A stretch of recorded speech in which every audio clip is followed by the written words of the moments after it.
Horace Height is moving up to the #1 spot in America. It's smart to mind your manners. Yes, boys and girls, it's time to mind your manners with Alan Ludden and his panel of typical teenagers. From the studios of WTIC in Hartford, Connecticut, the National Broadcasting Company presents a teenage discussion session for boys and girls from 8 to 18. Adults are invited to sit in on the meeting, too, so gather round, because here he comes, the man who conducts the meeting, that man who makes manners fun, Alan Ludden.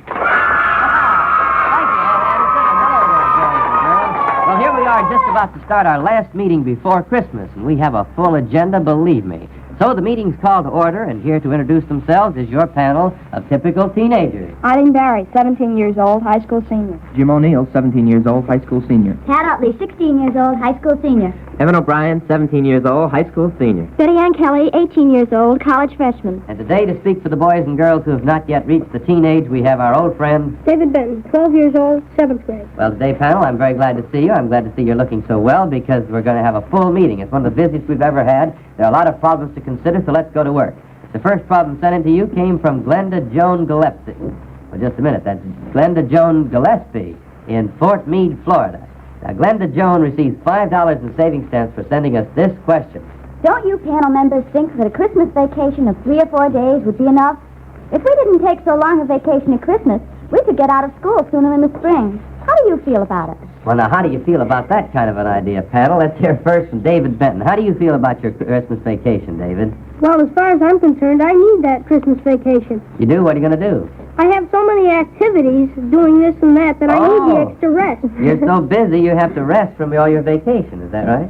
What are you going to do during your vacations, David? Well, on top of all the things which probably will happen, and I know will happen at choir, such things as about 6 different carol things and... Oh, you're a busy choir singer, aren't you?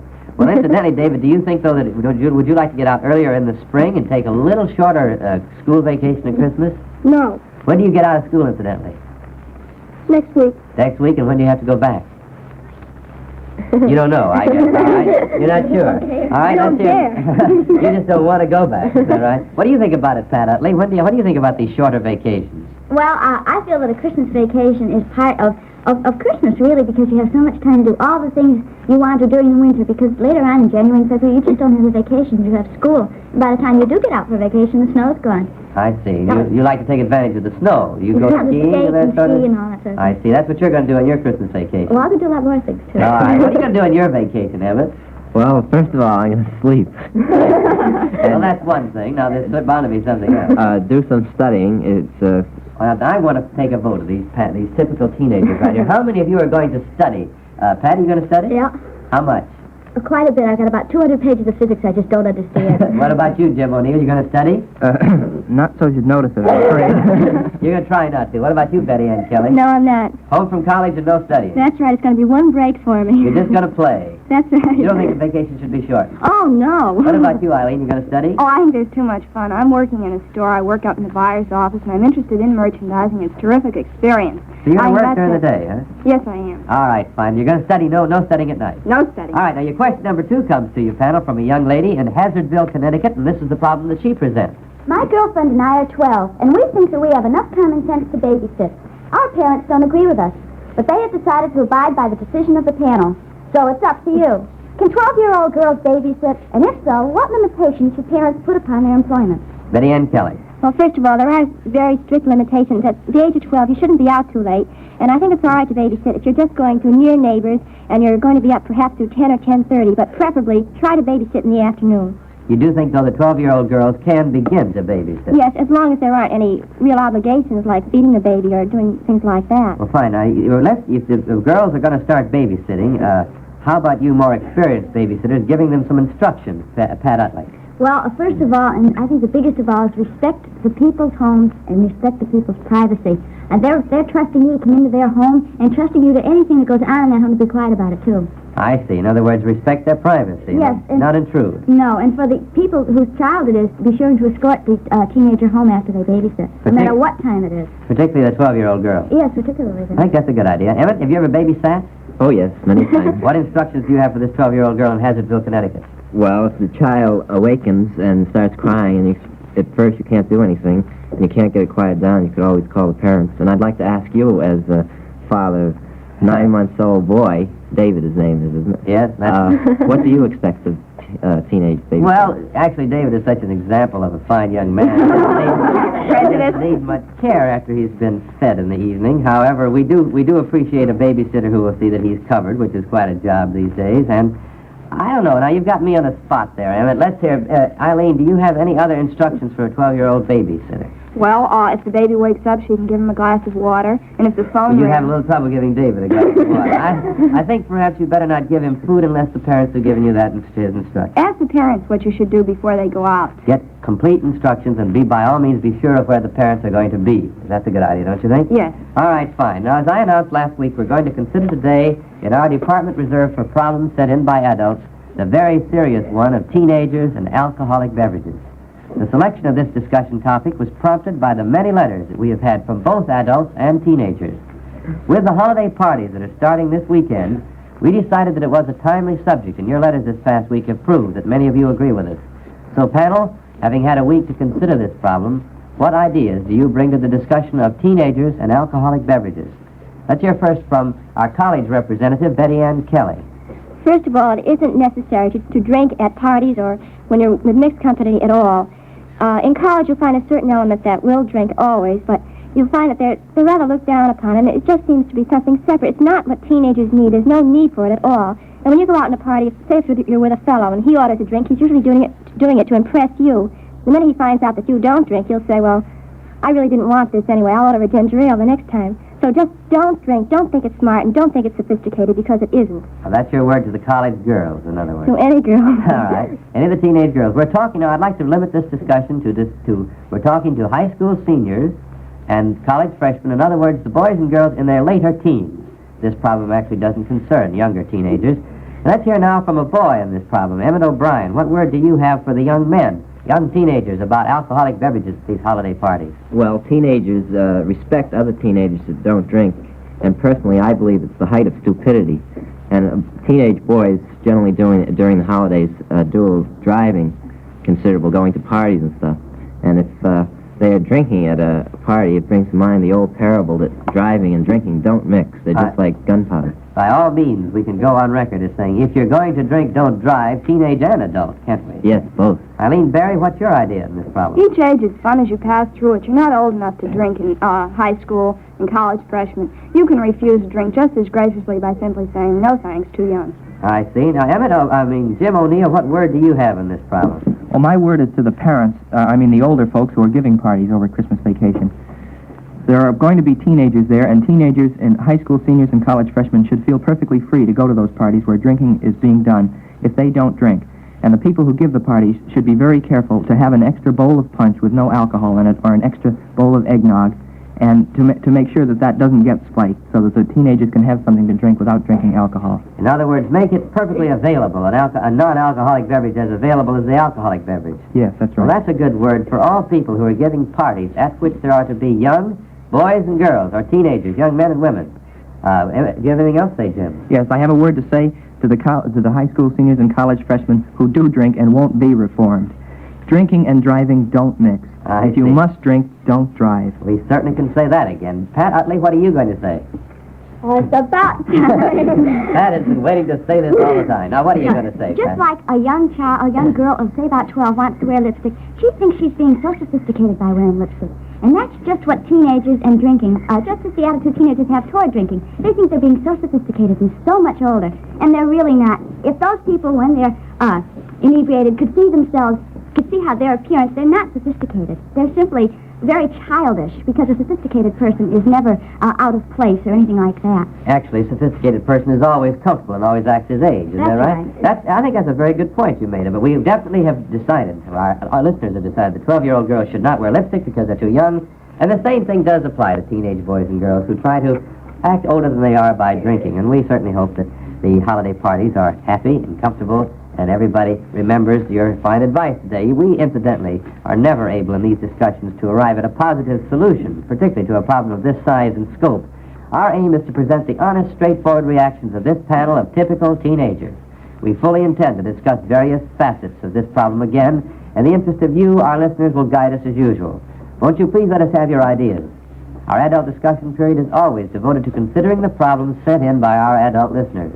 And now we leave our adult problem and turn again to those sent in by boys and girls from 8 to 18. Question number 3 comes from Paul Bartels in Vicky, Ohio. And for it, Paul receives $5 in savings stamps. Now, this is his problem. I am 14 years old, and I am an uncle of 4 children.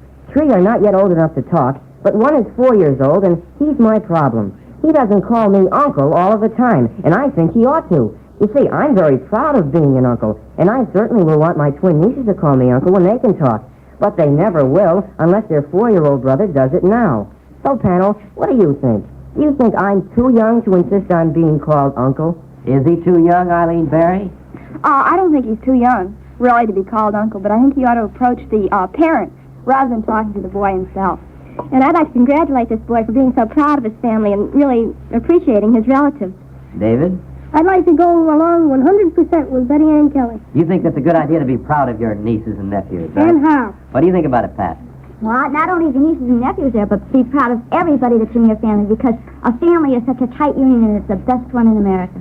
Well, Pat, I'm an uncle, and I'm very proud of it. I have 2 nieces, 3 and 5, and the only time they ever call me uncle is when they want something, or my father sends them for me. Well, you'll find that probably will be more true as they grow older, Emmett, but are you proud when they call you uncle? My head grows about 10 sizes bigger. Fine. Well, this is a good time to be talking about a question like this, don't you think, Jim O'Neill? Are you an uncle, incidentally? No, I'm not. What do you think about this boy who's so proud of his nieces and nephews at Christmas time? I think it's a wonderful thing, especially around Christmas when we all should be proud of our families. This certainly is the time to be thinking about our families, isn't it? Yes, and a suggestion for maybe getting him to call the boy uncle is give him a Christmas present with from uncle. Oh, that's a good idea. And then by all means to talk to the nephew's parents about it and have them approach it rather than he approach the child himself directly. Now, here we come to that part of the meeting when we hear from our studio audience. So today we have a very special Christmas quiz for you, audience. Now, how about it? Are you ready for your Christmas quiz? Well, fine. Eddie Robbins is going to make 5 statements about Christmas. Each statement could be right or it could be wrong, and it's up to you to tell us which one it is. When you decide, hold up your hand, and Ed Addison will pick one of you, and we'll have your answer. So get on your toes and tell us whether these statements are right or wrong. Christmas is a good time for boys and girls to take a little extra care and say thank you to Mom and Dad for all the things they do for us all year round. Now, who's going to tell us whether that statement is right or wrong? What about it, young lady? What? Right. Right. Don't you think it's a good time of the year to say thank you to your Mom and Dad? Yes. What do your Mom and Dad do for you all year round? They're nice to me, and they buy me things that I want. Fine. What's your name? Dorothy Moody. Dorothy, I bet your mother's going to be glad to hear that. How do you say thank you, incidentally? Thank you. Just say thank you. That's a good idea. Just on Christmas morning, go up and kiss your Mom and Dad and say thank you. Don't you think that'd be a good idea for all the boys in America? Yes. Boys and girls? Fine. Thank you, Dorothy. Here's a little gift for you from us. All right, here's your second one. One of the best presents children can give Mother is a willing, helping hand. What about that now? Is that right or wrong? Let's hear from a young man on that. Here's the young man in the blue sweater. That's correct. That's correct. Incidentally, what is a willing, helping hand? When you help your mother, you take out garbage, you wash the dishes, you take care of your brothers Fine. and sisters. You think that'd be a good Christmas present? Yes. You sure do. What's your name? Peter Bloom. Peter, I'll bet your mother's going to be glad to hear you say that. And you recommend that for all the boys in America, don't you? Yes. Here's a little gift for you, Peter, and I hope you have a Merry Christmas. Here's your third one, audience. No matter what the gift may be, it is the thought behind the gift that matters. And the person who receives it should be grateful. All right, what about that? Here is a young lady. Yes, I think they should be grateful for that. Fine. What's your name? Judy Allen. Thank you, Judy. You're going to be very grateful for every present you get, aren't you? Yes. That's fine. Hope you have a Merry Christmas. Here's a little gift for you, and here's your fourth one, audience. You should write thank you notes for every gift sent to you by a person outside your immediate family. You should write thank you notes. Here's a young man. What do you Yes. do? Yes. Incidentally, to who? When should you write your thank you note? After you get the things. How soon afterwards? About 3 days. As soon as possible, right outside your immediate family. Say you have an uncle or aunt who live out of town. Do you write them a thank you note? Yes. That's all right. What's your name? Chris Cavallero. Thank you, Chris. Here's a gift for you, and here's your last one, audience. A good New Year's resolution is to promise to carry the Christmas spirit of love for our fellow men all through the year. Is that a good New Year's resolution, young lady? Yes, it is. Fine. Do manners have anything to do with this Christmas spirit of love for our fellow men? Yes, it does. Fine. We think you should remember your manners all the time. Don't you think so? Yes. What's your name? Shirley Clough. Thank you, Shirley. Here's a gift for you, and that, audience, was your special Christmas quiz. You all did very well, and we hope every one of you has a very Merry Christmas. Now, Here is your friend Ed Anderson with an important message about our Mind Your Manners contest. Boys and girls, if you have a problem in manners or social behavior, either at home, at school, or at parties, write it out and send it in to Mind Your Manners. We select 5 questions for discussion and award the writer of each $5 in savings stamps. For the best stated and most interesting question, we award a $25 savings bond. All entries become the property of this program. In case of ties, duplicate prizes will be awarded. The decision of our judges is final. The next contest closes at midnight on Wednesday, January 5th. Entries received after that date are considered for the following week's contest. So send your problems to Mind Your Manners at this address. Mind Your Manners, Department 4, National Broadcasting Company, Radio City, New York 20, New York. Send your entry today. Now it's the panel's turn again, so let's see what they have to say in answer to a question sent in by a young girl in Akron, Ohio. And here is her problem. I am 17 and have yet to take speech in school. Every junior has to take it, but I have put it off because I dread it so. I have always been backward, and I just can't bear the thought of taking speech. Does the panel think that everybody should have to take it? What's your answer to this question, panel? Let's hear first from Eileen Berry. I took speech in my junior year in high school, and I'm awfully glad I did. I think it teaches you a lot about graciousness and how to talk to people. Most of the things you do, you carry on by speech. It's the most important thing, and I think she ought to take it. You do, in other words, think that speech is a good subject for this young lady. Betty Ann Kelly, as a college freshman, what do you think? Well, I think speech is a required course. In fact, it is in our college. But if you're backward in any way, the best thing to do is take speech and try to correct yourself, and you'll be a lot happier for it.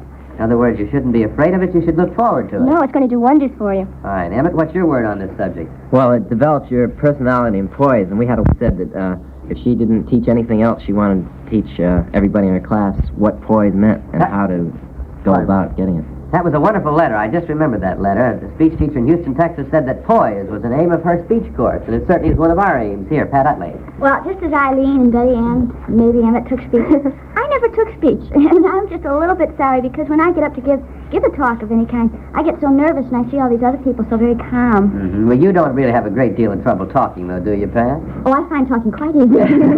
Jim, what about it? Last word. Do you think this young lady in Akron, Ohio should look forward to taking speech? I think speech is one of the most important courses. It's going to be wonderful in later life to be able to get on your feet and give a little talk without embarrassment or halting syllables. Fine. Well, we certainly hope that she does take her course and that she gets something out of it. Now, question number 5 comes to you, panel, from Peggy Rooney in Brooklyn, New York. And, of course, Peggy will receive $5 in savings stamps for submitting it, and here is her problem. Last year when we trimmed the house for Christmas, Mother would not allow us to put up mistletoe. She said it was bad luck. Well, we are 17 and we want to have it this year. I think Mother is all wrong. Mistletoe adds a lot to the Christmas spirit. Besides being very useful, it is very pretty, and we want some in the house. Could the panel please put Mother straight on how modern teenagers feel about mistletoe? David, you're not a teenager, but we're getting into the Christmas spirit now here. What do you think about mistletoe, incidentally, as a piece of decoration, David Benton? I think it goes along with most of the Christmas spirit. And you think Peggy Rooney's mother should let her have it, right? Sure. All right. What do you think about it, Eileen? I think it'd be more fun if she just had it at the door, like as you come into the living room, and people were sort of surprised, at the doorway, and overtook. It'd be a lot of fun, and everyone could sit around and watch as the girl comes in, someone rush up and kiss her. Oh, I see. Is that what Peggy Rooney means by the fact that mistletoe is sometimes useful? Well, she said useful, and I imagine that's what she means. All right. What do you think about it, Betty Ann? Well, I've never heard of it being bad luck, but as Eileen says, it's all right if it's a surprise, but let's not be too obvious about it. What do you think about girls who wear mistletoe in their hair, Pat Utley? Well, I've seen it, and they're just a little bit, Betty Ann said too obvious. Well, it kind of takes the fun out of it, doesn't it? Sure, because everything, just like a joke, after you hear it over and over again, it gets worn out. So you think that mistletoe could be kind of discreetly placed in how many spots around the house? One. Emmett, your hand's up. What are you going to say there? Well, I'd like to find the girl that wears mistletoe in her hair. What do you we think, won't go Jim? into that now. What do you think about it, Jim? I think it's pretty and Christmassy, and it sets the holiday mood for parties. And after all, it's more blessed to give than to receive, so I think the girls should give the boys a little kiss now and then. Well, that puts you on record right now. We won't expand that idea any further, but we do hope that Peggy Rooney has a Merry Christmas and that she has at least one or two pieces of mistletoe in her house. We don't think it will hurt. And now we come to the high point of our meeting, the grand prize question of the week. Now, here's the question that was judged the best stated and the most interesting of all those submitted this week, and for it, a young lady in Los Angeles, California, will receive a $25 savings bond. So, panel, your very best attention now is invited to this grand prize question of the week. I have several boyfriends, and I've managed to get a gift for each of them. But I'm in a quandary about how best to deliver them. On Christmas Eve, I won't have a date, because I think that's the night to spend with the family. I don't know all the boys' families, and I hesitate going to their houses. So I come to the panel. How and when do you suggest I get my gifts to the boys? Jim O'Neill. I think she should deliver the questions either the day before Christmas or Christmas. Presents. Oh, yeah. Yeah, you deliver the Big gifts time, when? The presents when? The day before Christmas? I beg your pardon, Jim. I couldn't let you go by with I'm that. I do it all sorry. the time. I wanted to catch you on. Deliver the presents That's right. either the day before Christmas or Christmas Day. I think it's fine that she wants to spend Christmas Eve with her family. She has the real Christmas spirit. That's a good idea. What do you think about it, Betty Ann Kelly? Well, I agree with Jim. I think that Christmas Eve is a time for everyone's family, and you ought to stay home or go to church and wait to give the presents either Christmas Day or the day before. Fine. What are you going to do Christmas Eve, Eileen Berry? Well, my mother and father both came from a very small town where my grandfather and great-grandfather lived. Practically all the town comes in Christmas Eve, and we just have a big old family time. The whole family's there, and half the town's there, too. Fine. You're going to have a family Christmas Eve. David Benton, what are you going to do Christmas Eve? Hey, Christmas, I'm busy as I told you. Oh, you're going to be singing, aren't you? Fine. I'm going to be singing in the morning, in the afternoon, and at night. Well, that's a wonderful way to spend your Christmas Eve. Emmett O'Brien, what are your plans for Christmas Eve? Well, I'm going to sit around and trim the tree and talk, joke, sing carols. Where? Home. At home. You're going to stay home Oh, Christmas Eve. sure. I always stay home, and then we go to church, and we come back, and we're exhausted, and go to bed, and get up early in the morning. And open your presents. Yeah. Fine. Well, we certainly hope that the young lady out in Hollywood, California, delivers her gifts on time. Incidentally, Pat Utley, are you going to deliver all your gifts to your boyfriend till Christmas Eve or the day before, or when are you going to do it? That's a very personal question, but I want to know the answer. Well, I want to surprise them, so I'm not going to tell you. Maybe they think I'm not going to give them any presents, but you know what I do on Christmas Eve? What? I think I do the novelist thing of it all.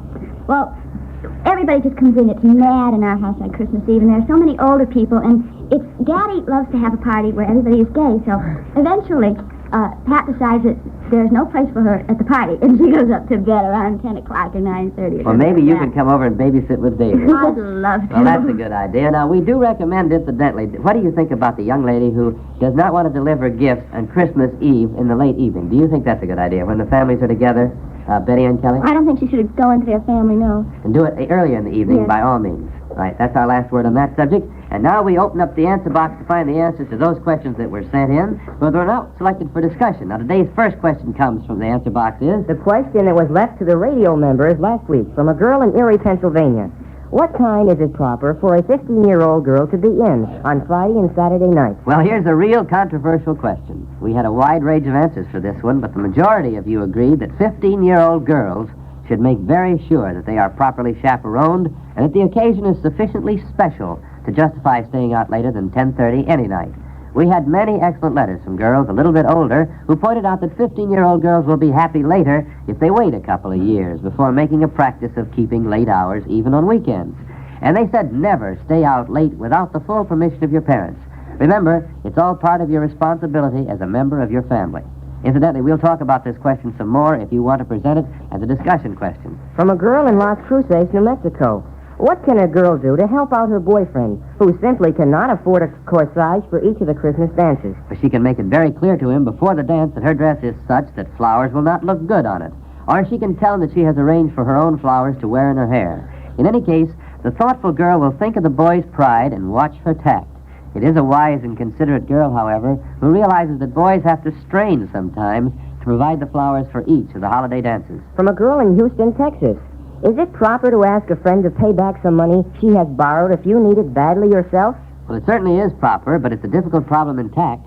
If, however, the loan is an old one and the person in your debt seems to have forgotten it, then by all means suggest politely that you would appreciate repayment. From a boy in Houston, Texas.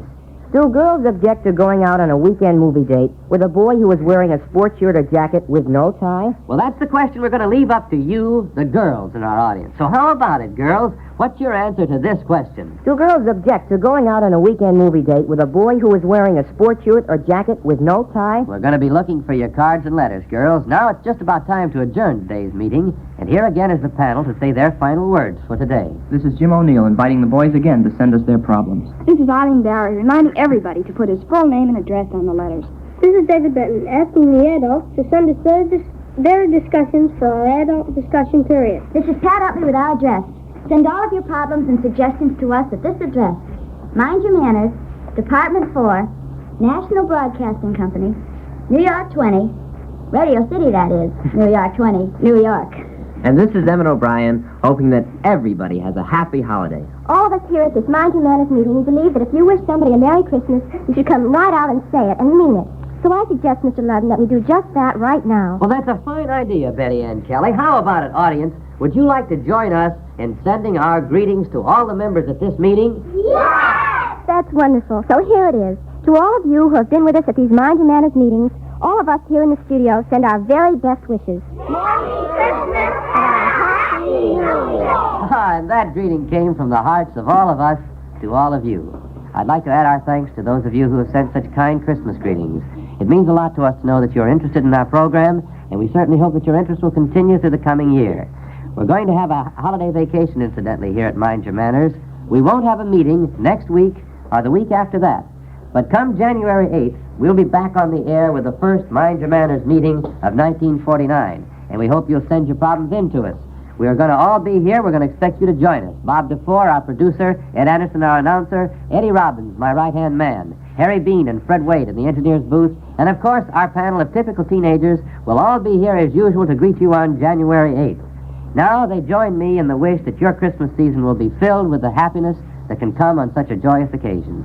This is Alan Ludden saying, we hope you remember the full meaning of Christmas and that you agree with us that especially during the holidays, It is smart to mind your manners.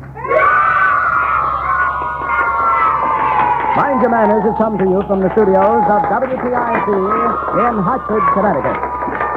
This is NBC, the National Broadcasting Company.